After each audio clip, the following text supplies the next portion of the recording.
Welcome to the Dream Life is Real Life podcast with your host, Hanna Hermanson, bringing you real life stories of people who realized their dreams to educate and inspire you to create your legacy of abundance now.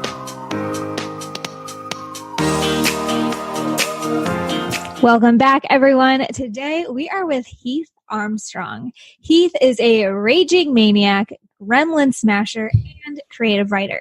He is the author of the Sweet Ass Journal to Develop Your Happiness Muscle in 100 Days, the creator of the Sweet Ass Domination deck, Affirmations to Motivate Your Creative Manic Mind, and the host of the Never Stop Peaking podcast. Welcome to the show, Heath. What's up, Hanna? Whenever you say like creative maniac, it always makes me laugh. Yes, I was going to ask you, break this down for us. What does a raging maniac, gremlin smasher, creative writer do? What's your story? I think the best thing for anybody, especially who's interested in developing themselves or creating a brand or whatever it is to just be completely different. And I always look at creativity as like this beautiful thing that we all have, this power that really, if you think about it, it's a power that it's really the only power that gods and humans share in between. It's the power to create. Mm-hmm. And we can bring things to life that live long after we do and influence others long after we do. But it's this whole paradigm of we all feel like we need to be motivated to do things. But I feel like we all have so much energy and motivation inside of us already that when we're born, all these layers are stacked on top of us. And we forget how much rage can be a really good thing. We have to actually go for passion and creativity. And so it becomes a life of trying to peel those layers back to find out that weird, unique kid that we used to be. And then using those skill sets in the way that we thought as a child to bring what our passion is back into the world again. So rage creating is like breaking that habit of hesitating. Instead of thinking and planning about all these things that I want to do to be creative, it's about that intuitive feeling that you get in your gut to just say, oh, I like this feeling. This feels right. And just do it. Like within a couple seconds, make the decision to move forward in that. Because I think there's this world with so many distractions that come in and they knock us off our focus in just a couple seconds. But there's not a lot of things out there that help us refocus in just a couple seconds. And the biggest one is our ability to just break our habit of hesitation. Ooh. And so that's kind of the whole thing about rage creating. Just do it, So. This is so timely. So we're recording now at the end of January, and one of my New Year intentions, I wouldn't say resolutions, but my intention was to stop using the word try. Yoda says there is no try, only do. Because I was chatting with someone who had been a smoker for 20 years, quote unquote, addicted to nicotine. And they were telling the story about just deciding to quit. I've tried to quit my whole life. And then one day I was like, I'm just not a smoker. And I haven't smoked since, because my whole life I was trying to figure out, how do I maybe this? And I gave myself way too much leniency, hesitation perhaps, and I wasn't quitting. And so one day I just quit. And, they talked about the power of stopping the try and just making decisions. So the mind is a powerful thing, isn't it? Yeah. And so are the words that we use to create. That Definitely. You can, it comes down to when you eat too. Something that I've always noticed is if I'm eating something that's got sugar in it, or the world would look at it as being terrible for you, and I think that it's terrible for me, then I'm going to feel terrible after I eat it. And it's going to affect everything. But I've noticed now, and I'm ultimately a very healthy person, the way that I approach food, because I used to not be healthy in any way. And I used to be a really, raging alcoholic and all these things that affected me, addictive personality type. But now I can pull something in that everybody would say that's not good for you. And I can eat it and be like, this is great for me in this moment. And then I don't feel bad afterwards. And it's kind of it's all in the head. It's just it's like the reverse placebo effect, I guess. Mm-hmm. Yeah, I was mentioning to you before we started recording, I've been traveling through Mexico a lot. And I used to be vegan and I had an eating disorder. I've just been I have never had a really healthy relationship with food. But I was talking to my holistic health friend. And I was like, oh, I'm worried about getting sick down there. And she's like, well, just decide to not get sick. And as you're eating things, literally tell yourself, like, my body is only taking what it needs from this. Like, if this isn't clean, it doesn't affect me. I'm just being nourished right now. And, you know, I didn't say that all of the time, but I didn't get sick. And I had a way like more confident relationship with eating street food from random places. So I feel you. I can relate. So you mentioned totally something. Real. Yeah, definitely. One of the questions I had for you when I was reading this, and something that just kind of came up in something you said, was I was curious if you've always been this way. Have you always thought about your power to create and smash gremlins as almost like a godlike figure, as you mentioned? Or how did you come to start controlling your thoughts or perceiving your abilities in this way? Yeah, one thing, just for people that I keep hearing the word gremlin that don't know what the hell we're talking about, I have used the term gremlin to sort of personify what these forces are that keep us from creating, which are things like resistance or fear or procrastination. Because I feel like when I was coming through this transition, when I felt like I got activated in the world and that I needed to make mass changes, resistance usually just suppresses us, and it suppresses our creativity. I mean, it is the death of creativity, but to become our highest self, we have to be creative. Therefore, we must destroy resistance. But I started noticing that it wasn't necessarily about making a decision to just destroy resistance, but more so on noticing when it was happening and being able to separate yourself from it and realizing that it's not a part of you.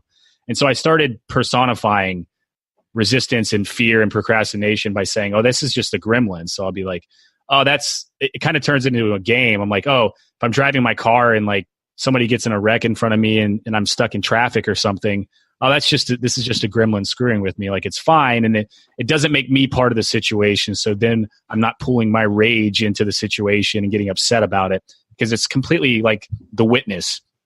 Pull yourself out externally, view the situation and move through it. So by doing that, by talking about resistance gremlins and fear gremlins, it's kind of funny the latching on that has happened with it between people that I teach or those who have the journal or the deck around the world, and them actually sending out messages about like, oh, the resistance gremlins tried to attack, but they couldn't because I defeated them. So that's kind of where the gremlin term comes from. But no, I wasn't. I feel like internally, I was always like, everybody is willing to do that in this lifetime or meant to do it. But I went to school and majored in construction because I didn't know that's even an option. Yeah. So because I grew up in Tennessee, it was like the one thing that was not that hard to major in, but you would have a higher job placement rate, like in pay. So like, that's what I was thinking about, because that's what you're kind of taught, is to go get the job that has the money. You probably hear that a lot from entrepreneurs that have made transitions. It's not that uncommon. So I did that. And I was thinking about this yesterday, because I actually did a Facebook topic of how I got to where I'm at. And I realized that you never know how, because like Mike Dooley, who I'm a big fan of, he talks about how manifesting your dream life is more about, it's kind of like a GPS system to where you can put your final destination in, so you know where you want to go. Like, you have this vision. And I felt like I always wanted freedom, or I wanted to be working for myself, because the things that made me feel so miserable were working for somebody else and not understanding why I had to do things the way somebody else was telling me to do it, or not understanding why when I take a job in construction and I'm in industry and I have this house, with 4 bedrooms and cars and whatever, that I thought it would take me my whole life to reach. I did that by the time I was like 24, how miserable and depressed I felt, And he talks about manifesting is that you can put your vision into a GPS, the end, you start with the end point, but then you also have to start where you're at. But in between, you don't really know what's going to happen ever. And you cannot focus on the how of what's going to happen. You just have to take general action in the direction of where you're going. And you start to notice things as you go. And that's kind of what my process has been like. Because like, if you're driving a car and you're halfway to your destination on a route you've never been to before, then the whole way you're looking at houses and things like that and thinking, oh, that's kind of nice, or that's kind of ugly, but I've never seen it. And you're just observing, and maybe you notice something that comes to play back into your life again after that. But you don't ever know that you're achieving what you're achieving until you actually get to the place that you're going, or you're manifesting your vision. And once you're there, it's like, whoa, you can look back and think that whole journey was kind of crazy. And you can look at the how of the way things worked out, but you can't do it internally. So I turned into I got really depressed, and I tried to start 2 or 3 different types of companies in the process. I mean, I was working in a factory for $13 an hour, making concrete structures to drain sewage, like when people poop and pee, goes into these structures. And if anybody knows me, you're going to think how in the hell did you survive do that job? Yeah. And the truth was I was dying inside. It was miserable. And because of that, I just did things to numb my perspective, which I got to the point where I was drinking an entire fifth of liquor every single day and functioning and still being able to work and move up in my job. But nothing was fulfilling me. So I quit my first job to try to start a website company. But then I realized that I didn't know anything about making websites or selling websites or building a company. So that failed. And I had to get another job in the same industry because it's the only thing I knew how to make money doing. And so then I found one that allowed me to work from home. But then I realized that I actually wasn't working from home at all. I was driving 8 to 10 hours a day and going to job sites at midnight or 3 a.m. every single day. Alcoholic situation or anything like that. And during that process, I became very desperate, and I had a couple rock bottom moments, and I woke up face down outside of my house. My car was running in the front yard, and I honestly didn't know if I would have enough energy to just get up and walk to shut my car off. It was that bad. And I didn't really remember what happened the last couple days. But it wasn't until that point when I thought, I could have easily died. And is that what I was trying to do? Was I trying to kill myself in some weird way? Was I that miserable? And I pulled my phone out about 2 hours after that. I was just laying and just, sulking, feeling bad for myself and things that we do when we're depressed.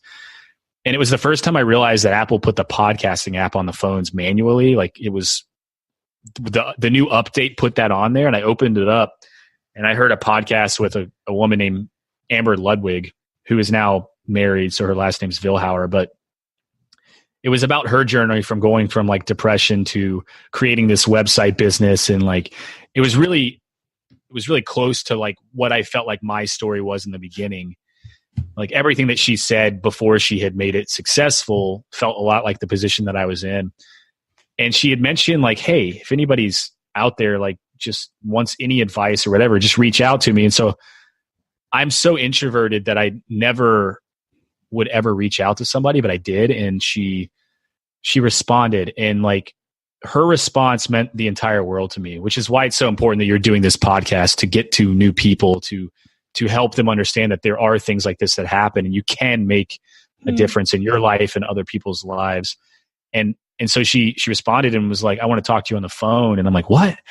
So then she calls me, and long story short, at that point, she's like, I really believe in you, and I think you can do these amazing things, and you can get out of this alcoholism and all this stuff. And I want to introduce you to 2 people. So she did. She introduced me to Hal Elrod, who wrote The Miracle Morning. Well, some of you may have heard of. And I immediately implemented that. And then she introduced me to a guy named Paul Kemp, who was doing a big podcast called The App Guy. Paul ended up teaching me how to podcast, which is what triggered my entire turnaround, because I thought, well, if I'm going to do this, what's the point? If I feel like this, where do I want to be? So I took that vision of who I wanted to be. I knew the end result. I wanted to work for myself. GPS. Yeah, I plugged it into the GPS. I'm like, I want to work for myself, and I want to travel the world, because I'd never been out of the country. I didn't travel growing up because my family didn't have any money. I just always was in Tennessee. And how do I do that? So I was like, well, I'll just start interviewing people that are creative, that that do those things and just ask them how they do it. And so that's what I did.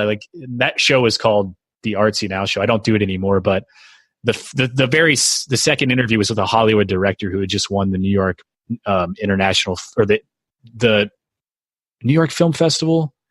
I think it was one of the big film festivals, and he won for like the best indie film or something. And it was just amazing that he wanted to talk to me, and like the conversation was so brilliant and inspiring, and I was hooked from that point on. And I just started taking all of those different things that I learned from the people that I interviewed and plugging them into a system for myself. And once I figured out how to do that and started seeing massive changes, I also was meeting other people through that process that were helping me try out different businesses. And yeah, I failed 2 more businesses after that in that process, but eventually I was able to,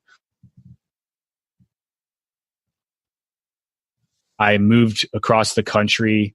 I did my first 6-figure month within a year of starting that 4th business.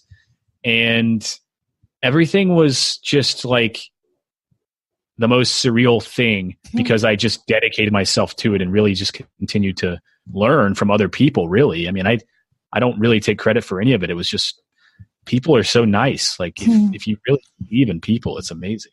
Yeah.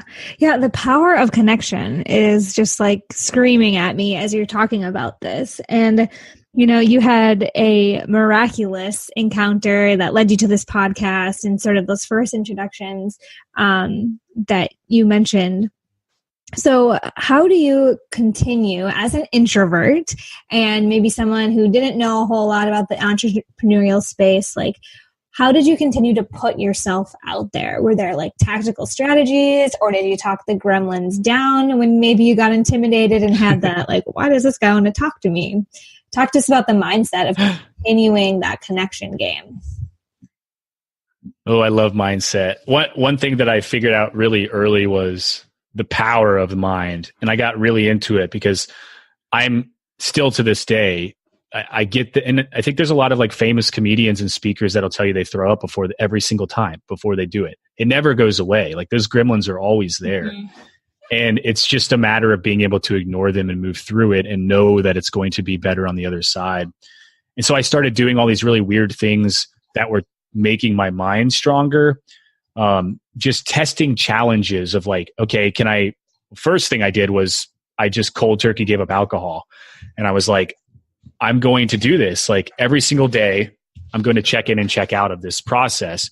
And there were several other habits that I implemented as well. But the most effective part of it was picking my vision of the person I wanted to become and making sure that I was taking action in that direction. So I got a note card, and every single day I wrote down, this was in between me deciding that I was going to try to figure out a way to leave my job and to actually leave it. I wrote down the date that I wanted a job by, and it was before I had that 4th business. And on the back of it, I wrote down, I am location independent and I work for myself. And I could get really specific with the goals too, which I think is perfect for some people, but not necessarily for others.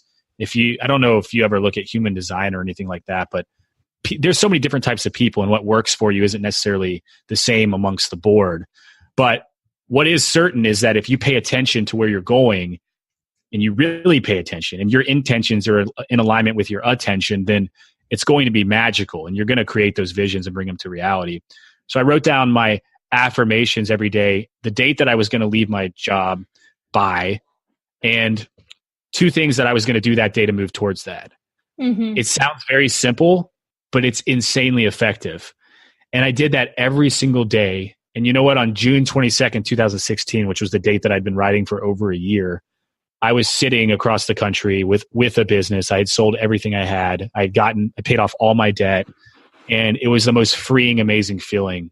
So I took that and I kept doing more challenges. So I was like, how do I expand this? And I created this like habit tracking system just on a general spreadsheet. And for me, I know that there's apps out there that help you track habits, and everybody has their preference. But for me, I'm very pen and paper. And I created these charts where basically I would put habits that I was working on. Like if I'm taking a cold shower every day for 100 days, and I do it in 100-day spurts because I don't think you should wait till the beginning of the year to start your resolutions. And I think anything over 100 days is a little too long, but anything under, like if you say 21 days to make a habit, I don't believe that works for me. Maybe other people, but it's a very short time to create a habit. And in 100 days, you can track it by 1%.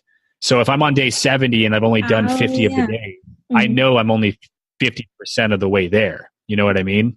But I can get to a maximum of 80% if I do the next 30 days. And the goal of the 100-day system, am I breaking up for you at all? I hope not. We're sounding good right now. Yeah, I'm with you. So my goal for the 100 days is to be somewhere in between that 60 to 80% effective range. So it's not overwhelming. There's too many things out there that make us feel overwhelming to do habits. If you can just be 60 to 80% effective for an 100-day period, you're much more likely to create that habit.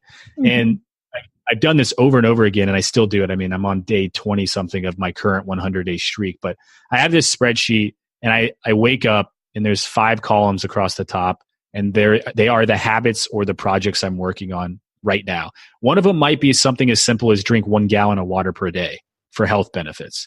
And the other one might be write 1 hour a day for my writing career or whatever. Anything that you're doing, it can be something like that. And then I initial in every single morning that I am reviewing them. And then at night I initial out, and then I up it 1% if I completed it that day. And it is insane. It's like the thing that continues to carry me through everything else, because I know I'm being effective in every single moment with intention, and it's aligned with everything that I want it to be. So, and you're also taking the like emotion, or the I don't feel like it, or I'm going to wait till I'm inspired, or I don't want to, right? Like that emotional aspect that so many times keeps us in our comfort zone or tells us to put it off a little bit longer. Like, no, like you got to check the box. It's about just getting it done and moving past that like hesitation, like you said. Action. Yeah.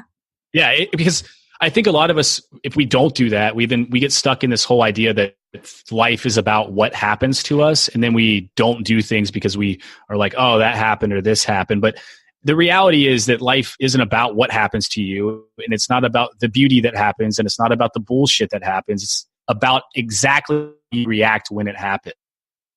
So we can take that silver lining and we can learn from an experience and use it as motivation to move closer to the dreams, which would be something like taking that step by using your charts or doing your habits with your app or whatever you're using. Or we can let the stress gremlins have a disco party in our brains, which may or may not end up with us face down, pants down in the bushes with a bottle of empty hooch in our hands. So it just comes down to that decision of if we're willing to do it or not. Wow. So I actually haven't really heard of a system quite like this. I'm super intrigued. I'm curious if this is the same sort of tracking system that's inside of the Sweet Ass Journal. Okay. So the journal is a little bit more basic, but it actually, you can get this habit tracker. If you go to heatharmstrong.com/track your habits, you can download the spreadsheet and make it your own. Yeah, there should be an explanation video on there, I think. I haven't looked at it in a minute, but a while. A minute doesn't sound like very long, does it? But there's an explanation on there. There's actually a video, too, if you go to the resources section, that explains it more thoroughly. If anybody wants to use it, it's free and it works. But the journal is also in 100 days. I do this particularly for a reason, because with the journal, every single day you could track 1%. The spreadsheet that I'm talking about is something that I kind of modified off of. Do you know Honoré Corder? I don't know. She's the author of over 30 books, probably. She's mentored me a little bit. She has something called short-term massive action, which is like a networking thing that she uses. But I realized that's how I learned the 100-day thing. I was like, oh, this is so clever, because you can track it 1%. It's really easy to know what kind of percentage of effectiveness you're having. And when you don't get that 1% every day, if you're like me, you're like, fuck. Soul crushing. Yeah. But you can do, the beautiful thing about it is you place the amount of work the next day and make it up if you want. So do 2 hours of writing instead of 1 or whatever. But with the journal, I wanted to make something that isn't overwhelming. And so it's not a dated journal to where you feel like you're going to fall off track if you miss one day. it really is made to just get through 100 days of journaling and not necessarily 100 days in a row, because it's really impossible to get with life in the way that it happens. It's really hard to do this 100 days in a row. Right. I had people tell me that they did it, but I've never officially done it myself. But I had like 6 different parts of a journal, and it was all of the different sections of the journal were based off of things that I learned from interviewing these people around the world.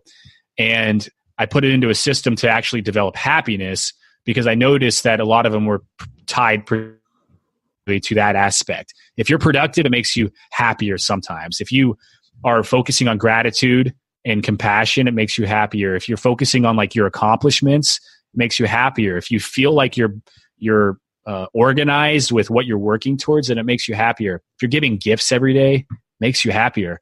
Mm-hmm. And so if you can accomplish some of those things a day, maybe I can't say every single day. If you can accomplish some of those things almost every single day over a period of time, then you're going to move in the best direction. And even if you only do 10%, you're still 10% better than you were, right? 10% happier. Yeah. Yeah. Mm-hmm. So the journal, the first time I made it was because my dog peed all over the little 6 different types of journals that I was using to track all these different things. And he never went to the bathroom in the house ever. And I was like, oh, God, you gotta be kidding. So my coach at the time, Jacqueline Duplessis, she's amazing. She's like, you got to put this into a system for people to use. And I was like, that sounds so hard. I don't know. I can't do it. No one's going to want to read this or use it. And I started looking at all the different types of journals that I had used. And I realized very quickly that most of them feel very worksheety. Like there's like lines, you have to fill in these lines. Like, and if you don't fill in all the lines, you feel like you're a failure. And so I was like, what about creative people who like don't really, I mean, some days I want to write 30 lines and other days I just want to write one word. And so I came up with the idea, or draw a picture. And so I made it like a mosaic layout. So you have all these different sections. It's broken into like a morning routine and an evening routine. And I made it mosaic so that you can do those things. Like if you want to write one word, you can. If you want to draw a picture of a flower, you can. And if you want to write a whole bunch and pack it in there, you totally can. And I think that's what's made it so popular among people, is because it really isn't overwhelming. And now, being somebody who thought nobody would ever want to use it, I get constantly tagged from around the world. And I'm often questioning how they even get it in some of these places that they live. I'm like, how did you get a journal down there? Like, I don't even know how that was possible. But the premise of the journal is to set a vision at the beginning of your 100 days. And you can pick probably around 3 things. They can be personal or business. And then you want to create these habits over that period to not only make yourself happier, but to also move in the direction of those visions. So you set the 100-day vision, and then you kind of set the vibe for your day by doing some gratitude and smiling practices. And then you set your daily to move towards that vision at the end of the 100-day period. And then there's a section for idea brainstorming, which was really based off of James Altucher's idea muscle. I'm a big fan of that. It's where you just pick a random topic and you generate ideas. And that just teaches you a skill set of being creative on the spot, which was going to help you in so many different aspects of life. And then we get into some other things that I found really helpful in my journey, which are like minimalism, eliminating distractions physically and digitally and with your community around you, to basically get rid of the emotional and physical things that are not serving your higher purpose, and then to fill that void back up with value. And then the practice of giving a gift every day, which is perhaps the greatest thing you could possibly do to increase your happiness. Not necessarily physical gifts either. I'm talking about like services or even treating yourself to something amazing. Sending and then at the encouragement. Yeah, right. I mean, it's like those little things do everything. Mm-hmm. And then on the end, like at night, you're celebrating your wins for the day. And I write down everything, like legitimately. If I brush my teeth, I'm writing that down, because you will be surprised about how much we actually accomplish in a day. And I think some people just need to see that. Like, you might think you did nothing, but when you start writing down everything you did throughout the day, you'll realize that you did a lot. Even if you were sitting there watching shows, just write down how many shows you watched. Whoa, that's a lot of shows. And then you were reflecting on the whole process, and there's some stuff with meditation. But that's basically the idea of it. It's just this process where you work on those different areas of your life throughout a 100-day period and see how it affects you in the long run. Absolutely. So I love this because you're talking about creating habits. And so often I think that we look at that end goal, at what it's at the end of the GPS, and we think that it's linear, it's step by step, first this, then that. When what I've realized in my entrepreneurial journey is that it's about developing the successful habits. It's not about like achieving the success, but it's about, every single day celebrating your wins. And so many of the strategies you just shared are things that I've done, right? Like I have a gratitude journal, right? I'm like in this 6 journal thing, just waiting for my dog to pee on it. But in, little isolated ways, like expressing 3 gratitudes of, all this stuff. But I think that it's so important for entrepreneurs especially to start really measuring, documenting the habits that are going to peak their performance, that are going to accelerate their happiness. Because so often we think like, oh, okay, visualization's not working anymore, so I'm not going to do that. But it's the consistency in our daily habits that turn around and have us sitting in our dream life on June 22nd, 2016. Okay. It's not like a secret or a blueprint, people. It's developing muscles like you're talking about. It's a very old system and it's a very effective one for a reason. It's basically just paying attention constantly to that person you want to become, and your thoughts do become things, and you attract who you are and you affirm the life that you are going to live. And if we let these experiences in life motivate us instead of cripple us, then we spend a lot more time on top of that serenity throne and a lot less time at the bottom of a couch crushed rabbit hole watching Jerry Springer with our hands down our pants and slaying a fried chicken. It doesn't change the world and nobody wants to see it anyways. But there's a set of daily habits that lead us to that outcome as well. And it's like, why not choose the ones that are going to drive you to the right destination? Nobody's perfect. Like it comes down to this basic thing. Like you cannot become your highest self and accomplish your highest visions or that magical beast that you were born to be on this that is activated. And if you're listening to this, you probably are, because you are listening, then you have to make those changes. Like you're not going to just sit stalemate. Like you're activated. You have to make those decisions to move forward. And just imagine how good it feels to be in those habits. Like I do these cold showers, and it's the winter right now, obviously, but I take a normal shower and then I breathe like really heavy 30 to 40 breaths in the normal shower. And then as soon as I'm done with that, I crank it to as cold as it can go. And I do that for 30 seconds every day. And doing that allows, not to mention all the health benefits for it. Obviously, there's so many, and people might think it's crazy, but like that's not the point of it for me. The point of it for me is to prove to myself that I can do these things that I don't want to do. And that's what you have to be able to do if you want to create these types of lifestyles. Because you're going to have resistance, you're going to have fear, you're going to have all these things that come at you. And I have dealt with so many of them in my journey. I mean, the business that I had that did 6-figure month within a year, I lost that entire thing 4 months later, lost all my money, went back into massive amounts of debt. Both of my dogs died of cancer, and I lost my grandfather. 3 of those things happened on the same day. And I sat there thinking, well, like, I don't know what to do now. Should I start drinking again? Should I be insanely stressed? I made a decision in that moment to move towards the vision still and to work back towards it. And that's how the whole thing with the Domination deck came about. Was I started writing those. It was like little things to keep my mind sane that ended up being an affirmation card deck. So it's that thing of never knowing how, but always trusting in the situation as long as we're focusing on what really means something to us. Yeah. Keep the end goal, the end of your GPS in sight, no matter what. Because I mean, I was just on another podcast actually with Jules Schroeder, who you know, and she was talking about how rock bottom is such a silly term to be throwing around, especially in the business space, because you're just going to keep finding new rock bottoms. like, oh, this is it. This is the worst as it could get. It's like, that's like challenging the universe to be like, oh, I'll show you another rock bottom. I know. But okay, fine. So now like you just have a different route to get back to that vision you've set. So yeah, she's had some pretty rock bottoms too. It's amazing. And look at where, people are now that have gone through the craziest stuff. Yeah, I was just with her actually in Indonesia like a couple weeks ago. Unconventional life. Yeah. Yeah. Well, Heath, you've already given us so many like amazing gems that I know folks can start running with right now, but I want to transition into a little pop quiz rapid fire round. Are you ready for 3 more quick questions? Yes. I think you are. You're doing great so far.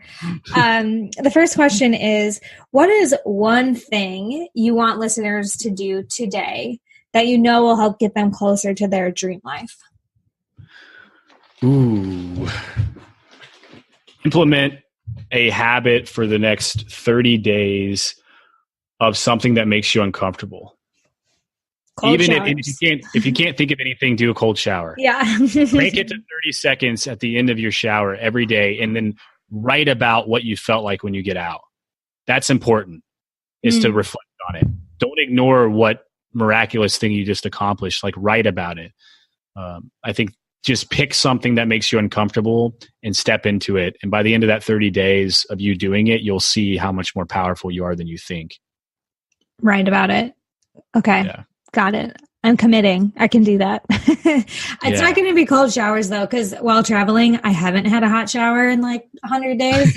So well, you start with the hot shower, and then at the end you crank it to the cold. All right. Because I mean, just doing a straight cold shower is that is brutal. But if you start with a normal shower and then you breathe real heavy for 30 to 40 breaths until you feel lightheaded and tingly, and then crank it to cold, it's miraculous. Okay. Yeah, that's a new approach to my cold shower bearing the cold showers of. In the breathing process too, you'll start getting all sorts of like cool affirmations and stuff coming into your mind, because your feet, I don't know if you live in a concrete jungle, but for people that live in cities, like touching that water in the bathtub sometimes is the closest thing you get to touching nature. And it's what starts connecting you to being grounded.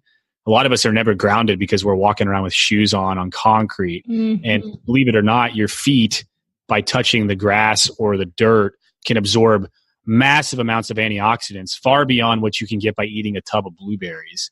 And so because we never do that, because most of us don't have 10 minutes a day to go stand in the mud, which if you do it for sure. Being in the shower is really the closest thing to it, is standing in that water that's been in pipes, that's been outside. So that's why you get kind of nice thoughts. I'm creating an affirmation system for bathtub crayons for adults that you play with in the shower. By the way, I used to have those. I loved those in high school. I would do my algebra. I would study for my algebra test in the shower. And it's amazing. I had a kid brother that had them, but okay, this is amazing. I can't wait to see these. But no, I think, that's super huge, is like reconnecting with nature, water, a grounding practice, and journal about it for 30 days and notice your progress. I think that's great advice. Yes. Question number 2 is, if you could give a gift to every listener, like a tangible resource, what would you give to people? What should we be picking up? Ooh, that's a good question. A tangible resource. Yeah, it could be like a book or a podcast, just a resource. To be completely honest, and I'm not saying this because it's something that I put together, because it's a mass amount of thoughts from people that I have interviewed everywhere. The Domination deck, every single one of those cards is a different subject based on changing your mindset in just a couple seconds. And it is insanely cool and powerful and funny. And that is something that I give to people a lot, but I also go around and put like single cards on people's windshields. And I really love when people tag me saying that they've been handing them out to other people, like as a pay it forward type thing. So I would, because that is like a conglomeration of everything I've ever learned from any other person into like one small little pack that's quick and easy. I also like the just the whole Tao Te Ching, like Taoism, and just the pocket size book of that, and the little poems that are just stoic. Seneca's writings are also really, really high on my list. Letters from a Stoic, to be more specific, if nobody's read that. Letters from a Stoic. And yeah, I am all about the Domination deck, so no shame in that plug. Oh yeah, if anybody wants, also, shameless plug, if anybody wants to download some samples of those digitally to look at them, you can. If you go to my site, I'll send you the link. I don't know I think it's ragecreate.com/sample pack, but I'm not positive.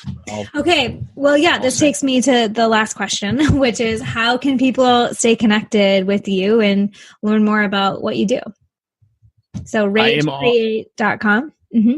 Yeah, ragecreate.com is the hub for that in the Domination deck. HeathArmstrong.com is my personal hub. If you guys want that habit tracker, it's on that site. And then at Heath Fist Pumps is social media for me. So HEATH fist pumps. Too good. And just message, like DM me on Instagram is the quickest way to message me. Cool. I don't check Facebook very often, so like if anybody, please do reach out too, because I know how much it means to everybody. Yeah, like harass me, but yeah, no selfies. Well, even if you're maybe on Selfie Sunday. Yeah. Okay, awesome. So lots of places people can find you: HeathArmstrong.com, RageCreate.com, and Heath Fist Pumps Instagram, right? Right. Yeah, for sure. Great. Well, thank you so much for your wisdom, for your gremlin smashing, and for all of the energy you shared with us today, Heath. Thank you. You're amazing. This pumped me up. I was feeling a little bit drained because I had all these like worky type calls earlier for projects. Things you have to check off the tracker. I feel so good now. I feel so good. Awesome. Yeah. Well, for those of you listening, I will be back next week with another inspiring guest that will help you make your dream life your real life. Until then.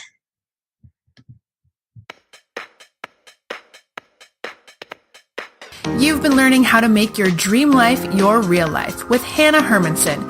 To get the resources mentioned on today's show and to listen to past episodes, visit www.dreamlifeisreallife.com.